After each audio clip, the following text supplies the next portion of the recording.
लालू जी बताए वो आप क्यों नहीं बताए दुनिया को? आपके व्यक्तिगत जीवन में आप जर्नलिस्ट हैं, कोई डॉक्टर है, कोई प्रोफेशनल है, वो वही चीज देता है ना जो दवा जरूरी हो पेशेंट के लिए, या आप वही बात सुनाते हैं ना जिससे फायदा हो। लालू जी के बहुत सारी बातों में हमको भी कहीं कहीं पर शौक लगा।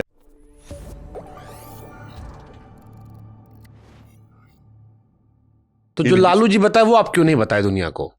नहीं, लालू जी ने बताया, हमने बताया है दुनिया को। नहीं, जैसे आप कह रहे हैं ना कुछ कहानियां जो नहीं बता सकते। नहीं तो मान लीजिए कि जो लोगों के इंफॉर्मेशन लेने के लायक नहीं है। हाँ। आपके व्यक्तिगत जीवन में आप जर्नलिस्ट हैं, हाँ। हम कोई डॉक्टर है, कोई प्रोफेशनल है, तो वो वही चीज देता है ना जो दवा जरूरी हो पेशेंट के लिए, या आप वही बात सुनाते हैं ना जिससे फायदा हो आपको, आपके ऑडियंस को एंटरटेनमेंट हो, फायदा हो उसको इन्फॉर्मेशन। अच्छा, हम बात नहीं पूछेंगे, लेकिन हम भी पूछ लेते हैं कि लालू जी जो आपको बता रहे थे अपना जीवन, तो कोई ऐसा बात है जिसमें आपने कहा अरे बाप रे बाप, या आपका दिमाग थोड़ी देर हिल गया हो कि अरे ये भी हो गया, ये तो हमको भी नहीं पता था, हम तो पत्रकार थे वहां पे? देखिए, लालू जी के जो बहुत सारी बातों में हमको भी कहीं कहीं पर शौक लगा। जब पहली बार लालू जी के उन्होंने कुछ नाम बताए थे दोस्तों के अपने, तो हम सोचे कि लालू जी के दोस्त होंगे और उनके गांव में हालांकि उनके किताब लिखना तो बाद में हम किताब लिखे, लेकिन हम बहुत पहले से लालू जी के गांव में, जब पहले मुख्यमंत्री बने थे तो हम घर पर गए थे, तो वहां पर जो हम स्थिति देखे तो हमको लगा कि आदमी यहाँ से कैसे इतना बड़ा नेता कैसे बन सकता है। जब पहली बार उनके घर पर हम गए थे तो एक झोपड़ी था उस समय भी, जबकि सीएम बन गए थे। बाद में तो मकान बन गया, लोग गए होंगे वहां पर, हालांकि उतना बड़ा मकान नहीं कि फिर भी बन गया। तो उनकी माँ थी वहां पर, और आगे एक कुआं था जिसमें आप थोड़ा भी इधर उधर कीजिएगा तो डूब जाइएगा उसमें, इस तरह का। ठीक घर के उनके सामने झोपड़ी था। तो उनकी माँ ने मेरे पास एक गंदा सा कपड़ा चौकी पर, खटिया पर ले आकर के रख दिया, और उनको पता नहीं चल रहा है कि उनके पास हम क्यों गए हुए हैं। ये हालत था। अब सोचिए कि लालू जी जब 40 के दशक में, 50 के दशक में वहाँ पैदा होंगे, बढ़ रहे होंगे, तो किस तरह से हमने मुख्यमंत्री बनने के बाद ही उनके घर को देखा था, और वो झोपड़ी था।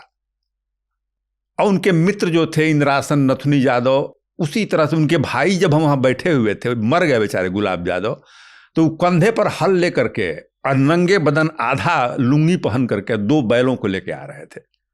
मुख्यमंत्री बनने के बाद लालू जी के घर को मैंने ऐसे ही देखा था। उनकी माँ थी बिठाए, हम बोले कि हम आए हुए, हम पत्रकार तो नहीं समझ पाती थी, तो एक चूड़ा, बिना भूजा हुआ चूड़ा गुड़ लेकर हमको दी कि खाइए खाइए, हमारे बेटा के यहाँ से ही आया हुआ है, ये लड़का जो है कैसन बाड़न लालू, हमसे पूछने लगी वो। तो हमको लगा कि अब देखिए 1990 की बात, हम जब मुख्यमंत्री बने थे, अब उनकी माँ का भी डेथ 1990-91 में ही शायद हो गया था, लेकिन उस समय कोई लालू जी के घर को देखा होगा तो 60-70 में कैसे होंगे। लोग बोलते हैं ना कि भाई हम गरीब थे, ऐसे थे, लेकिन मेरे लिए अपने आप में कहानी, हम भी शॉक्ड हो गए थे कि चूंकि हम भी कोई बहुत संभ्रांत परिवार से नहीं आते थे, लेकिन ये आदमी इसमें से निकल के इतने बड़े नेता हो कैसे सकता है, बहुत बड़ा आश्चर्य मेरे लिए था। उनके घर को हम जब देखे तो इतने गरीब परिवार के वो हैं। तो लालू जी का जब आप कहानी लिख रहे होंगे और आपने बचपन से शुरू किया, कोई ऐसा बात जो आपको लगता है कि आपको दोबारा बताना चाहिए, ये वाला बात थोड़ा इंटरेस्टिंग है, असहज करने वाला है, सबसे रोचक क्या लगा आपको उनके बचपन में? एक तो आपने घर बता दिया कि घर बड़ा वो था, बचपन क्या था, या कुछ रोचक उसमें कोई एक किस्सा जो आप चाहो तो? जैसे उनके भाई साहब, आपने कहा कि वो बाद में भी हल चला रहे थे, माता जी जो थी वो समझती नहीं थी, शायद पढ़ी लिखी नहीं होंगी, उतना नहीं पढ़ी लिखी थी बिल्कुल। हाँ, तो फिर इनका कहाँ से अलग से निकल गया ये? क्योंकि ये तो पढ़ाई वढ़ाई किए, बाद में हेड वेड बने कॉलेज के, फिर वहां से पॉलिटिक्स में आए, तो घर में एक लड़का अलग कैसे निकल गया बाकी लड़कों से? ये उनके मित्रों से हम बात करते थे तो कुछ सोचते थे कि भाई आदमी निकला कैसे।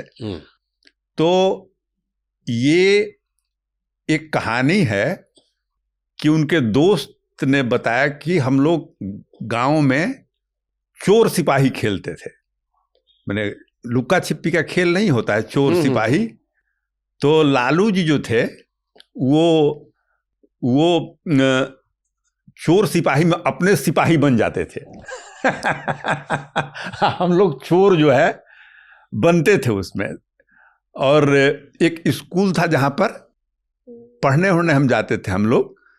तो ऐसे तो अब कुछ नैसर्गिक प्रतिभा होती है, तो मान लीजिए कि इतने छोटे लोगों के बीच में, और ये भी हमको नथुनी यादव ने बताया था कि ये कहीं पर झंझट के बीज को रोप देता है, कहीं जाकर के कहीं पर कुछ किसी को उकसा देगा। अब मार हम लोग कर देंगे वहां जाकर के, किसी को पीटना होगा तो बाद में फंस हम लोग जाते थे, वो आराम से निकल जाते थे उसमें। बचपन में नहीं, बच्चे आपस में हल्ला करते हैं, चाहे कुछ आप झगड़ा कर दिया आपस में, तो नथुनी यादव ने हमको बताया कि भाई ये ऐसे आदमी थे कि हम बचपन में ही कि कहीं पर ये गलती कहीं ना कहीं से चालाकी ये करेंगे, कहीं पर फंस जाए कोई और मार करने में हम लोग देह से हम लोग ताकत में ज्यादा थे, तो उनके दोस्त थे, तब मारने हम लोग लगते थे वहां जाकर के। तो उसमें उस तरह से उनकी एक क्या कहिएगा, उनको घर से भी लालू जी बहुत नटखट बचपन में थे। उनके बचपन की कहानी है कि उनकी माँ ने परेशान होकर उनको भाइयों के पास भेज दिया था। उनको मन नहीं था कि यहाँ से ही जाए, वो बदमाशी करते थे।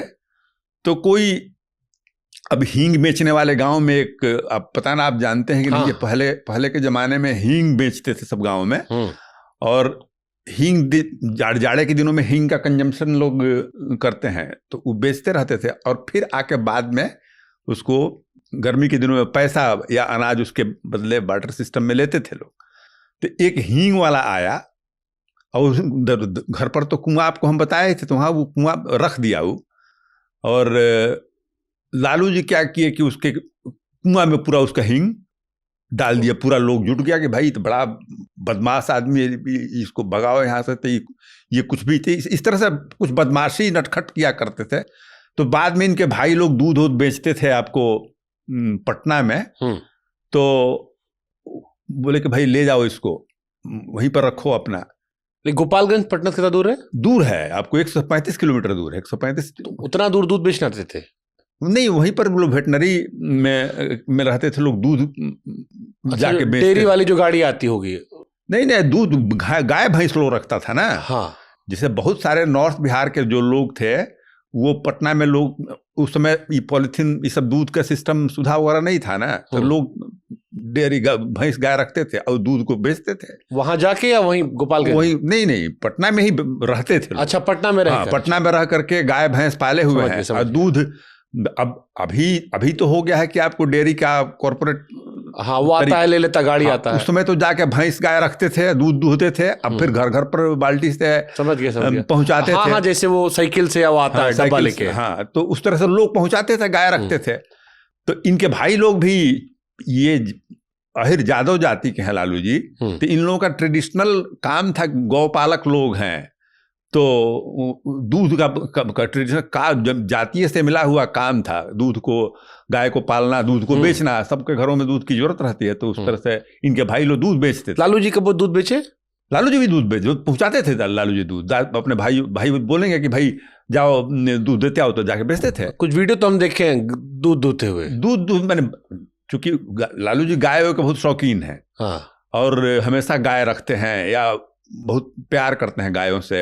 चूंकि एक तो उनका यादव जाति के लोग हैं, वो लोग गोपालक हैं ही, तो उनके तो घर में उस तरह का संस्कार है कि वो गाय से बहुत प्रेम करते हैं, तो और गायों को रखते हैं। तो उसकी बात हम नहीं, अभी तो सीएम बनने की बात नहीं, लेकिन पहले जो उनका जीवन था, दूध अपने जो भाई लोग बेचते थे, तो ये भी छोटे थे, तो ये भी दूध पहुंचाते थे। इसी तरह से इनके जीवन वहीं पर आया था। भाई लोगों ने नाम, इनके घर में कोई पढ़ा लिखा नहीं था, भाई लोग तो दूध ही बेचते थे, और पिताजी भी गाय भैंस का ही कारोबार करते थे। अपना घर अपने गांव में खेती करते थे, लोग खेतीहर लोग हैं। तो आपको वहां पे भी ये स्कूल में ये पेरिफेरल था कि स्कूल में जाए, दूध ही मेन काम था इन लोगों का। तो ये भी दूध बेचने लगे, लेकिन ये था कि ये पढ़ाई लिखाई में जिस तरह से वो बोलते हैं, तो लोगों को लगता है कि वो कम, लेकिन पढ़ाई में भी बहुत तेज थे लालू प्रसाद जी।